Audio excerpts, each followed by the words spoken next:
Fala galera, vamos aí para a última aula sobre o primeiro reinado, último bloco sobre o primeiro reinado, quase que não saiu, trazendo aí elementos problemáticos dos anos 30, 31 do primeiro reinado. Então, o que que eu vou abordar agora? Primeiro, já vamos abordar, foi muito difícil achar as imagens do fim do primeiro reinado, eu tive que colocar algumas imagens do próprio Pedro, mas aqui a gente tem essa charge, essa caricatura, é um livro de história do Brasil em charges, em caricaturas que eu tenho, que até o Colégio Naval utiliza com muita frequência, já utilizou bastante. É uma brincadeira interessante que o Pedro estaria compondo o hino da independência, eu até botei o quadro nesse slide, mas aqui eu tenho uma visão mais crítica. Por quê? Porque você, nessa obra, é como se tivesse sendo gravado o filme do Brasil. E aí você tem lá a câmera HB, você tem uma brincadeira com isso.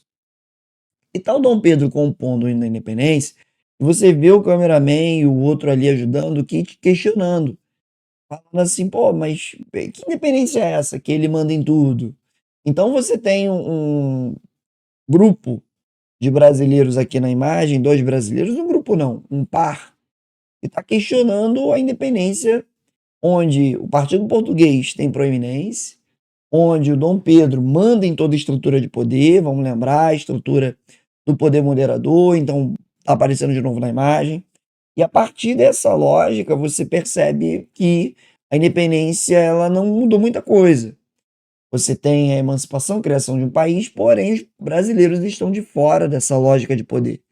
Você tem um Pedro que está aliado ao Partido Português, e até a gente já consegue chamar de Partido Português, né, ou absolutistas, ou também já vi em livros Pés de Chumbo.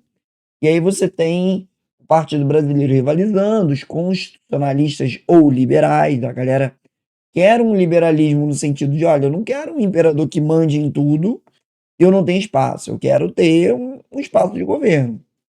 Então eles vão ser chamados também de cabras, eu vi essa terminologia em alguns livros de história. E aí você tem essa oposição naquilo que também dá apelido para os apoiadores do Pedro, Partido Português, os absolutistas, sendo chamados de colunas do trono, porque são suporte do Pedro, e a galera brasileira, associada a grupos de maçonaria, associada a grupos de oposição ao Pedro, vai ser chamado de carpinteiro de São José. Então, associado a essa ideia de construção de um país, a construção de uma nova ideologia. Então, cabe aqui a gente pensar que o cenário nacional não está maneiro, tá bem rivalizado, tá bem ruim. E o negócio piora muito no ano de 1830. No final do ano de 1830, eu vou ter um jornalista, que é o Líbero Badaró, que estava no Brasil desde 1826. Ele, o editor, ele era o cara que fazia o jornal, O Observador Constitucional. Ele é um cara, um europeu que questiona esse poder autoritário, que está antenado aos movimentos liberais da Europa. Enfim, ele é um crítico ferrenho do Dom Pedro I, ele fazia textos bem ácidos, bem agressivos, bem problemáticos. E por conta desses textos ácidos, ele vai se tornar um alvo. O que se fala é que ele incomodava demais o Dom Pedro e que aliados do Dom Pedro teriam contratado assassinos, um grupo de alemães, teriam feito uma tocaia na porta da casa do Badaró. Badaró estava chegando à sua residência lá em São Paulo, ele morava em São Paulo, e aí um grupo de 4 alemães teria pedido uma informação para ele. Quando ele se aproxima desse grupo, ele teria recebido um disparo de uma bacamarte, que é uma arma que lembra uma espingarda, então ela tem um cano bem aberto, e aí os disparos eles se espalham. Uma arma muito utilizada para você poder jogar uma salva, né, de tiros ao mesmo tempo sobre uma infantaria. Então você vai ferir a queima-roupa, morte na certa. E aí você tem um Líbero Badaró que cai, ferimento grave, gravíssimo, e teria pronunciado, o que se fala é que suas últimas palavras teriam sido: "Morre um liberal, mas não morre a liberdade". E aí quando esse incidente, acontece, quando você tem esse assassinato, que o que se relata é que aliados do Pedro, ligados ao Partido Português, teriam contratado esses caras, não sei se eu já comentei, mas se não comentei, estou comentando de novo, a culpa cai no Pedro.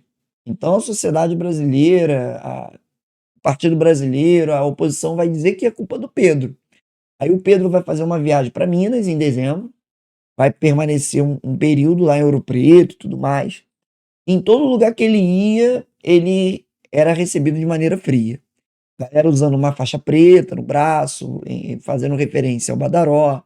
O enterro do Badaró, 800 tochas foram acesas em sua homenagem. Você tem o local onde ele está enterrado, que até hoje tem a imagem dele. O jornalista Badaró, um homem de oposição ao autoritarismo de Dom Pedro I. Lá na rua que ele morava, virou Rua Líbero Badaró, lá em São Paulo.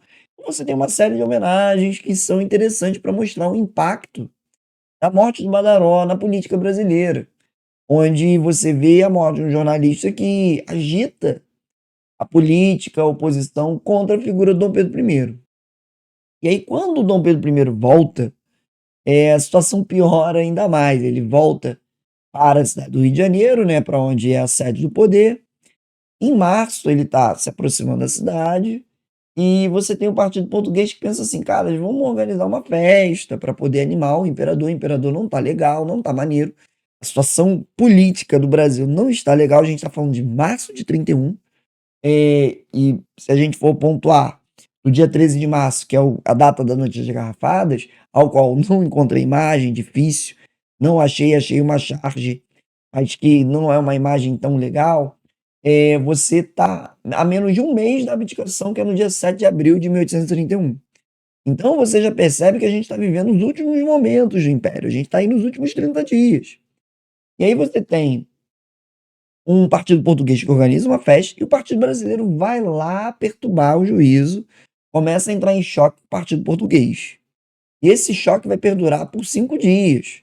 Você vai ter o choque acontecendo dia 9, 10, 11, 12. No dia 13, eu vou ter o incidente mais grave com os brasileiros atacando lojas portuguesas na cidade do Rio de Janeiro, portugueses atacando garrafas e cacos de vidro em resposta.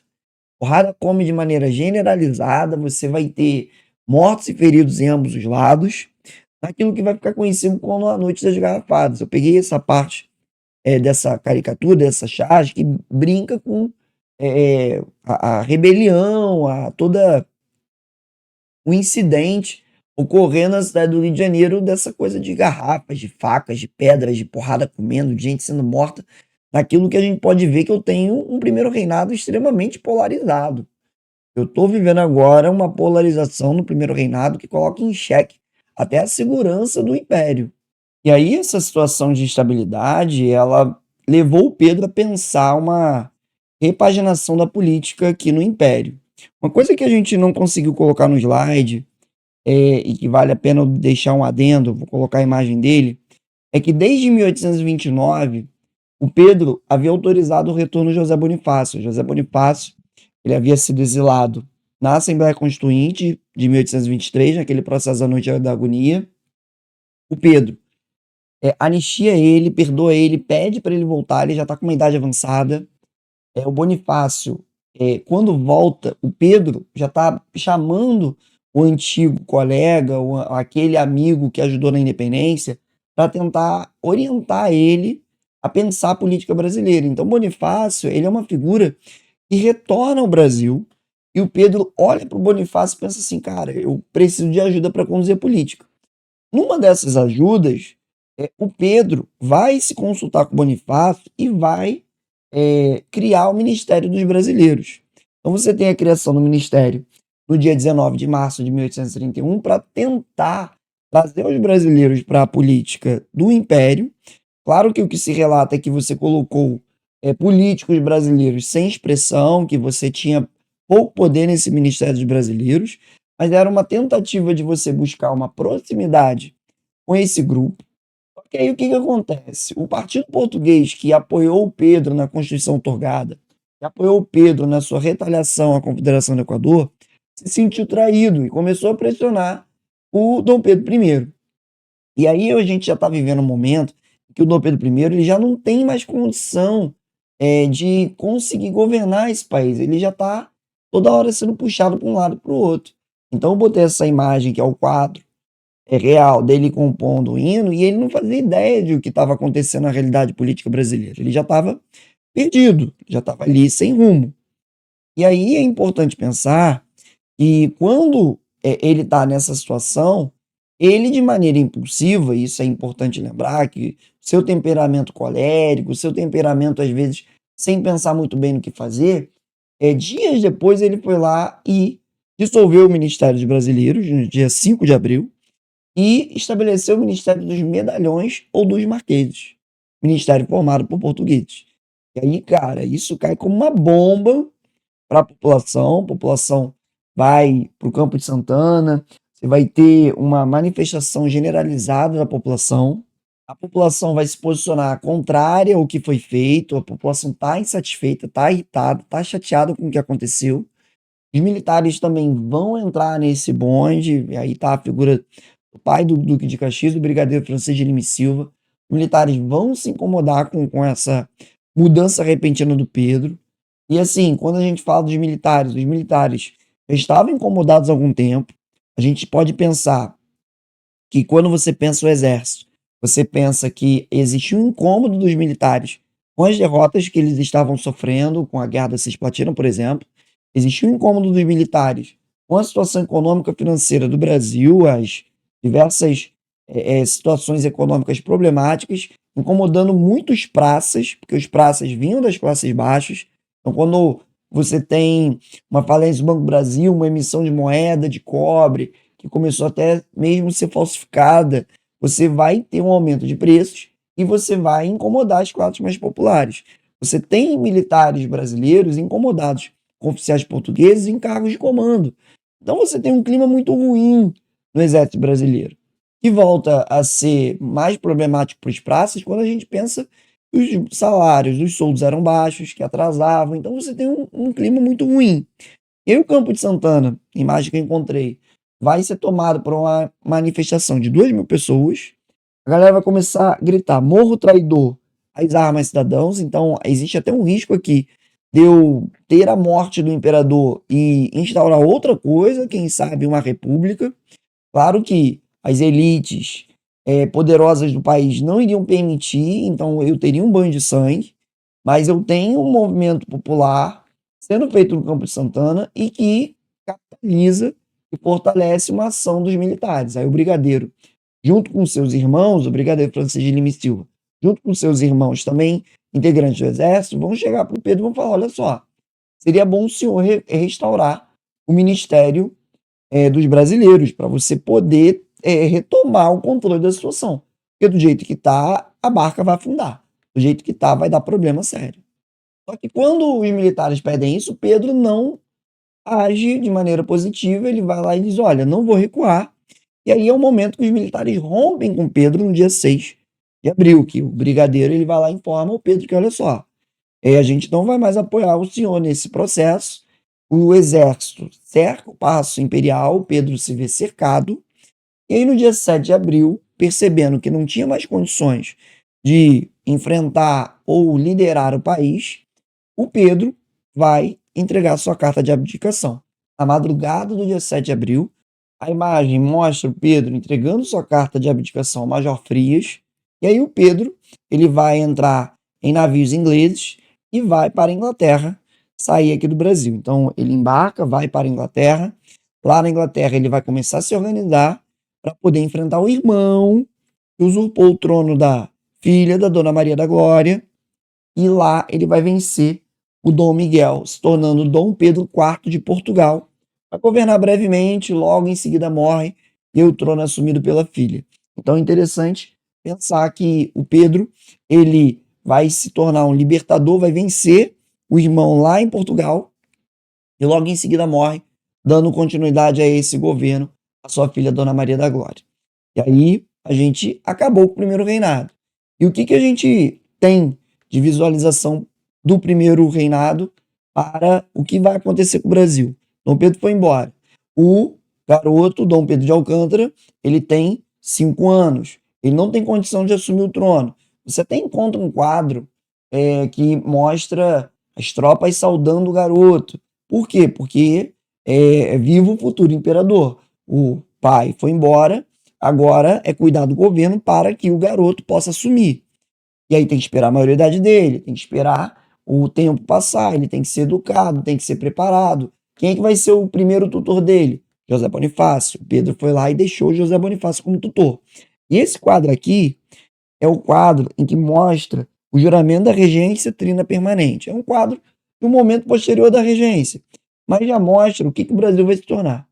O Brasil ele vai se tornar uma regência para preservar o modelo monárquico e esperar a maioridade do futuro imperador para assim dar início ao segundo reinado. A gente vai ter um momento da história do Brasil muito conturbado, um momento marcado por muitas revoltas, rebeliões e até mesmo ameaça à integridade do território brasileiro. Então, a gente termina a aula aqui, já deixando esse gancho para pensar o período regencial, que é o que a gente vai começar no próximo vídeo, na próxima aula de História do Brasil. Beleza? É isso. Um abraço. Tamo junto.